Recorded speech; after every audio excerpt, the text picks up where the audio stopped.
ସେହି ଜଙ୍ଗଲରେ ଗୋଟିଏ ହରିଣ ତାର ଦୁଇ ପିଲାଙ୍କୁ ନେଇ ବାସ କରୁଥିଲା। ବିଚରା ହରିଣ ତାର ଦୁଇ ପିଲାଙ୍କ ପାଇଁ କଅଁଳିଆ ଘାସ ଖୋଜି ଖୋଜି ବହୁ ଦୂରକୁ ଚାଲିଯାଏ। ସେ ଖାଇସାରିଲା ପରେ ପିଲାଙ୍କ ପାଇଁ କିଛି କଅଁଳିଆ ଘାସ ନେଇ ଆସି ପିଲାଙ୍କୁ ଖାଇବାକୁ ଦିଏ।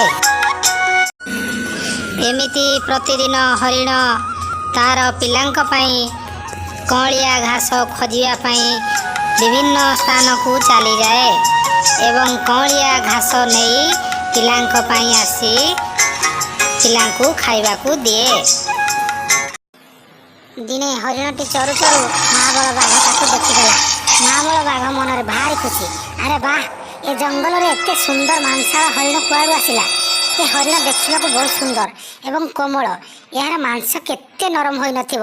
ବହୁତ ଦିନ ହେଲା ମୁଁ ଖାଇନି, ତେଣୁ ୟାକୁ ନିଶ୍ଚୟ ଖାଇବି। ବାଘର ମନ ହରିଣ ମାଂସରେ। ଏମିତି ମନରେ ଚିନ୍ତା କରି ବାଘ ଧୀରେ ଧୀରେ ହରିଣ ପଛରେ ଛପି ଛପି ଚାଲିଲା। ହରିଣର ବସାଟିକୁ ଠାବ କରି ବାଘ ଫେରିଆସିଲା। ମା, ମା, ତମେ କୁଆଡ଼େ ବୁଲି ଯାଉଛ ଏବଂ ଆମ ପାଇଁ କେଉଁଠୁ କଅଁଳ କଅଁଳ ଘାସ ଆଣି ଦେଉଛ? ଆମେ ବି ସେହି ଜାଗା ଦେଖିବାକୁ ଚାହୁଁଛୁ। ମା, କାଲି ତୁମ ସହ ଆମେ ବି ଜଙ୍ଗଲ ବୁଲିବାକୁ ଯିବୁ। ଦିନ ରାତି ସବୁବେଳେ ଏମିତି ଗୋଟିଏ ଜାଗାରେ ରହି କ'ଣ ନିଶ୍ୱାସୀ ଲାଗୁଛି? ଆରେ ପିଲାମାନେ, ତୁମେ ଏବେ ଛୋଟ ଅଛ। ତୁମେ ଯେତେବେଳେ ବଡ଼ ହୋଇଯିବ ସେତେବେଳେ ମୁଁ ତୁମକୁ ନିଜେ ଜଙ୍ଗଲର ସବୁ ଜାଗା ବୁଲେଇ ଆଣିବି।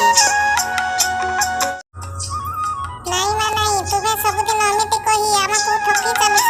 କାଲି ଯଦି ତୁମେ ଆମକୁ ଜଙ୍ଗଲକୁ ନ ନେଇଯିବ ତାହେଲେ ଆମେ କିଛି ଖାଇବୁନି କି ତମ ସହିତ କଥା ହେବୁନି। ଆରେ ପିଲାମାନେ, ଏତେ ଜିଦି କ'ଣ ପାଇଁ କରୁଛ? ମୁଁ ପରା କହିଲି ତୁମମାନେ ବଡ଼ ହେଇଗଲେ ମୁଁ ତୁମକୁ ନିଜେ ଜଙ୍ଗଲର ସବୁ ଜାଗା ଦେଖେଇଦେବି। ନାଇଁ ମା ନାଇଁ, କାଲି ଆମକୁ ଯେମିତି ହେଲେ ନେବ, ନ ନେଲେ ଆମେ ତମ ସହିତ ଆଉ ଜମାରୁ କଥା ହେବୁନି। ଠିକ୍ ସେହିଦିନ ଧୀରେ ଧୀରେ ରାତିର ଆଗମନ ହେଲା। ରାତି ପାହି ସକାଳ ହେଲା ପରେ ପକ୍ଷୀମାନେ ନିଜ ଖାଦ୍ୟ ପାଇଁ ଅନ୍ୱେଷଣରେ ବାହାରିଗଲେ। ସକାଳ ହେବା ମାତ୍ରେ ହରିଣର ଦୁଇ ପିଲା ମା ସହିତ ଜଙ୍ଗଲ ବୁଲିବା ପାଇଁ ବାହାରି ପଡ଼ିଲେ। ମା ହରିଣ ତାର ଦୁଇ ପିଲାଙ୍କୁ ଧରି ବିଭିନ୍ନ ନୂଆ ନୂଆ ଜଙ୍ଗଲକୁ ବୁଲାଇ ଦେଖେଇ ଚାଲିଥାଏ।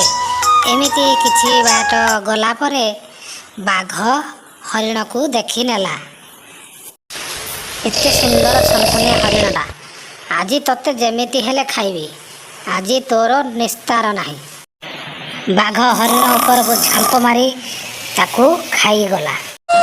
ହରିଣ ଛୁଆ ଦୁଇଟି ଭୟରେ ଆସି ବୁଦା ମୂଳରେ ଲୁଚି ଲୁଚି କାନ୍ଦୁଥାନ୍ତି। ମା ଠିକ୍ କଥା କହୁଥିଲା। ଏ ଜଙ୍ଗଲରେ ବହୁତ ଭୟଙ୍କର ଜୀବ ଅଛନ୍ତି। ସେମାନେ ବହୁତ ନିର୍ଦ୍ଦୟ। ମା କଥା ନ ମାନି ଆମର ବହୁତ ବଡ଼ ଭୁଲ ହେଲା। ସିଂହଟିଏ ସେହି ବାଟ ଦେଇ ଯାଉଥିଲା। ହରିଣ ଛୁଆଙ୍କର କାନ୍ଦ ଶୁଣି ତା ମନରେ ଦୟାଭାବ ଜାଗ୍ରତ ହେଲା। ସେ ହରିଣ ପିଲାମାନଙ୍କ ପାଖକୁ ଆସି ପହଞ୍ଚିଗଲା। ଆରେ ହରିଣ ପିଲାମାନେ, କ'ଣ ହେଇଛି ତୁମର? ତମେ ଏମିତି ବଡ଼ ପାଟି କରି କାନ୍ଦୁଛ କ'ଣ ପାଇଁ? ତମେ କିଏ? ତମେ ବି କ'ଣ ଆମ ଦି ଜଣକୁ ମାରିଦେବ? ଆରେ ଆରେ ନାଇଁ ରେ ପିଲେ ନାଇଁ, ମୁଁ ହେଉଛି ଏ ଜଙ୍ଗଲର ରାଜା ସିଂହ। ତୁମକୁ ମୁଁ ମାରିବି କ'ଣ ପାଇଁ? ତୁମର କ'ଣ ହେଇଛି କହିଲ? ତମେ ଆମକୁ ମାରିବନି ତ? ତାହେଲେ ଶୁଣ।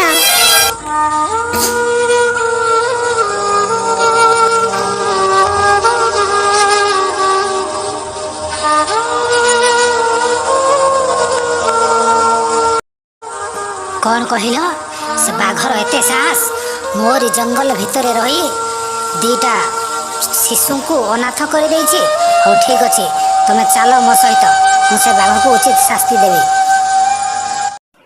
ହରିଣ ଛୁଆ ଆଉ ସିଂହ ଯାଇ ଦେଖନ୍ତି ତ ବାଘ ଗୋଟେ ଗଛ ମୂଳରେ ଆରାମରେ ଶୋଇଯାଇଛି। ସିଂହ ଏହା ଦେଖି କ୍ରୋଧରେ